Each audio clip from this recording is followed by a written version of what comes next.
Vamos a hablar ahora en Buenos Días Canarias de un debate social muy intenso que se está viviendo en torno a la prisión permanente revisable. No ha cumplido los 3 años en nuestro Código Penal y ya está recurrida ante el Tribunal Constitucional. El pasado octubre el Congreso aceptó una proposición de ley que pretendía anularla. Aún no se ha debatido y parece que va a tardar en hacerse. Quienes se oponen a este tipo de pena consideran que es una cadena perpetua maquillada y contraria al fin de reinserción que marca la Constitución para las penas de cárcel. Y quienes la apoyan consideran que es proporcional a la crueldad de determinados crímenes y dicen que otros países, además del entorno europeo, la tienen y que el Tribunal Europeo de Derechos Humanos la considera ajustada a los convenios internacionales que los regulan.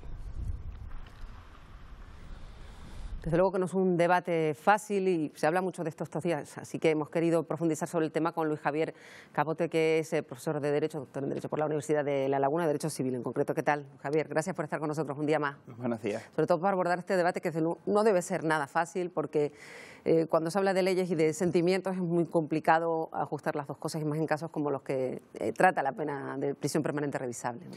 Sí, precisamente por ello yo creo que en estas cuestiones, como todas las que supongan abordar procesos de reforma que tengan implicaciones a corto, medio o largo plazo, debe intentar mantenerse una mentalidad lo más lógica posible, y aunque no podemos dejar de lado los sentimientos, las apreciaciones, incluso las consideraciones personales vinculadas a la propia experiencia, debemos de tener en cuenta que las reformas que se hagan del ordenamiento jurídico van a aplicarse y van a afectar a la vida de otras personas y van a tener un largo recorrido. Usted misma mencionaba que ya tenemos casi 3 años, ya el 31 de marzo próximo se cumplirán 3 años a la entrada en vigor de la reforma que plantea esta prisión permanente revisable. Entonces yo creo que eso debe quedar un poco al margen a la hora de abordar el debate de una reforma jurídica. Claro, los que están en contra, los que quieren derogarla, dicen que es una cadena perpetua maquillada. ¿Cómo lo ven?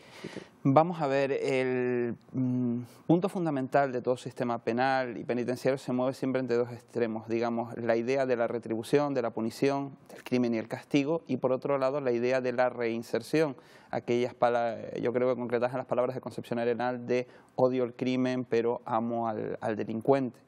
Entonces, tradicionalmente se ha considerado que una estancia en prisión efectiva de al menos, pues, por ejemplo, 20 años, que es el máximo que hasta ahora hasta hace 3 años había planteado el Código Penal, ya se consideraba que convertía a la persona completamente en irrecuperable. Entonces, de ahí que se planteara un margen específico. Sin embargo, por otro lado, pues hay por parte de la sociedad una incomprensión de que haya condenas de cientos de años, de miles de años, pero que nunca pueda plantearse margen, que haya en un sistema de reinserción pues la posibilidad de acceder a determinados permisos, regímenes especiales, libertad condicional, permisos de fin de semana, y que eso contrapone un poco el hecho de que en determinados delitos muy graves, donde la víctima pierde el bien más valioso, que es la vida, no haya una retribución efectiva, es decir, una punición absoluta plantea que tomar una vida debería castigarse con la pérdida de la vida propia. En tanto que en otros ámbitos lo que se plantea es que esa idea de crimen y castigo, esa idea de ojo por ojo, diente por diente,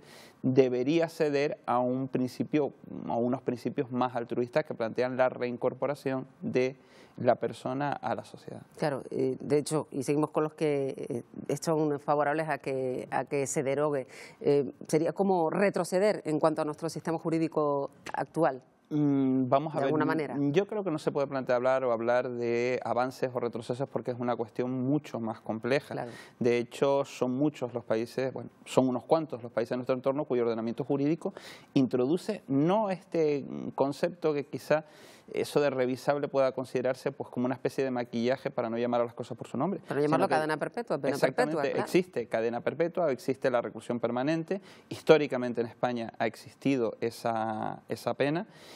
Entonces, es una cuestión que lo que en todo caso debería plantearse es una reflexión sobre el modelo punitivo que queremos, es decir, si efectivamente hay situaciones en las cuales hay personas que están más allá de toda redención y en todo caso debería plantearse un equilibrio entre el daño que producen y la retribución que tendrían que dar a la sociedad, porque la pena se entiende que es una retribución hacia la sociedad por la vulneración de un bien jurídico protegido. Hay muchas familias que se han unido en una plataforma que además ha obtenido casi 1,5 millones de firmas, precisamente para que se mantenga esa prisión permanente revisable que, en caso de que llegue, bueno, como está pendiente del Tribunal Constitucional, bueno, pues que no sea derogada directamente.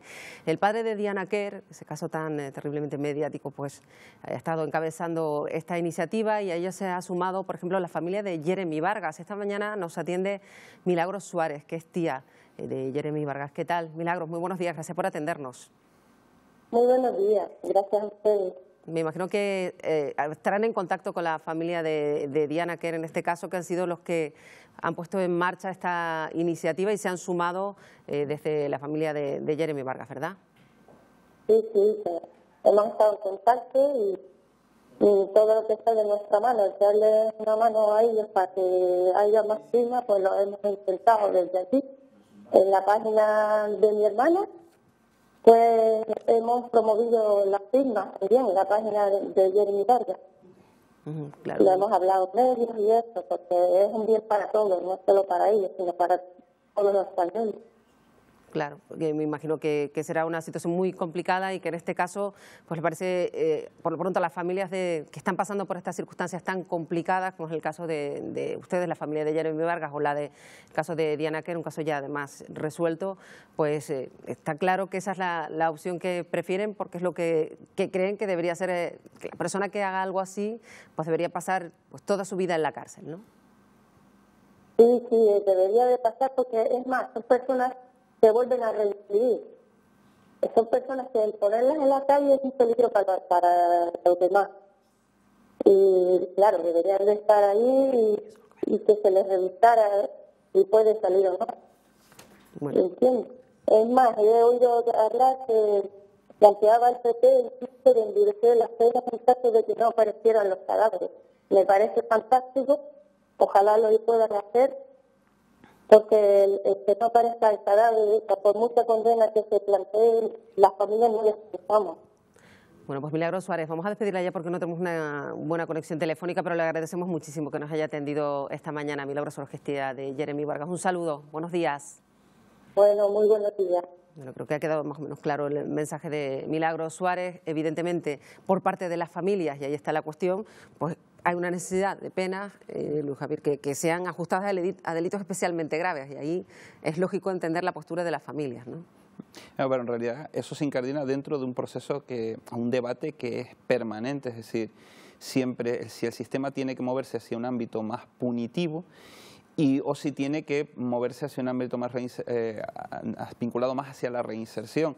También, por ejemplo, el aumentar los castigos también se plantea por parte de los defensores de penas más duras, que tiene también un carácter ejemplar, es decir, claro, si existen penas duras, existen penas más duras. Por otro lado, pues se envía un mensaje a la sociedad en su conjunto para anunciar las consecuencias de quien quiera llevarlo a cabo. Una especie de prevención del delito, de alguna manera. Sí, tiene esa función. Lo que pasa es que luego análisis vinculados a países de nuestro entorno, donde existe, por ejemplo, tanto la cadena perpetua como la pena capital, como la pena de muerte, plantean que ese efecto, por decirlo suavemente, es muy relativo, es decir, que realmente no bajan, porque también en muchos casos hay que tener en cuenta que cuando se plantea, llegamos al punto del castigo, porque se ha producido un delito, se ha producido un daño, hasta cierto punto es porque en muchos ámbitos, en muchas áreas de la criminalidad, ha fallado todo el resto del sistema. Luego también tenemos que tener en cuenta que hay situaciones muy particulares, muy especiales, en las cuales pues quizá no podemos vincularlo, por ejemplo, a cuestiones de carácter económica, social, posibilidades de trabajo y demás, sino a otros ámbitos que requieren un planteamiento muy especial.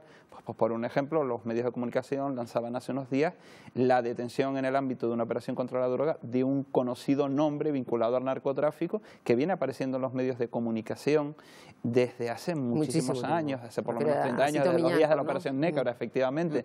Y entonces, viniendo para acá, pues en otro medio de comunicación, en una emisora de radio, se planteaba efectivamente, bueno, esta persona ha sido condenada varias veces, se le ha aplicado un sistema que plantea la posibilidad de la reinserción, si tiramos de hemeroteca, vemos que la persona teóricamente... Pero muy reinsertado no estaba en este caso, por lo que acabamos de ver y de leer en la prensa. Pese a que incluso lo planteaba a declaraciones a otros medios de comunicación hace unos años. Entonces hay quien se plantea, bueno, en estos casos en los cuales parece que lo que hay es una contumacia continuada en el tema de volver una y otra vez a ese punto, a esas actividades y demás, realmente podemos hablar de reinserción, o cuando encontramos determinado tipo de comportamientos que se intentan justificar, entre comillas, en base a una determinada ideología, y encontramos que uno de los aspectos que es la pedir perdón o simplemente plantear el tema de un arrepentimiento no se da bajo ninguna condición. Se tiene sentido aplicar la reinserción a alguien que lo que viene a transmitir es que si se volviera a encontrar las mismas circunstancias lo volvería a plantear,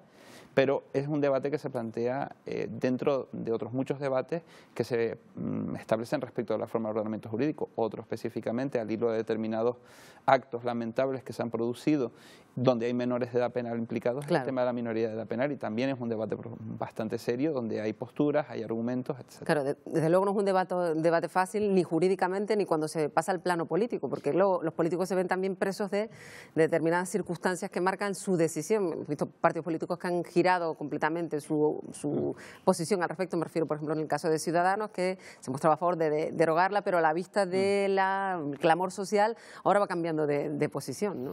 También hay que tener en cuenta que el factor electoral no es ajeno a estas circunstancias. Hay elecciones regionales y locales el año que viene y en función de que tengamos o no ley de presupuestos, a lo mejor tenemos elecciones generales otra vez dentro de no mucho.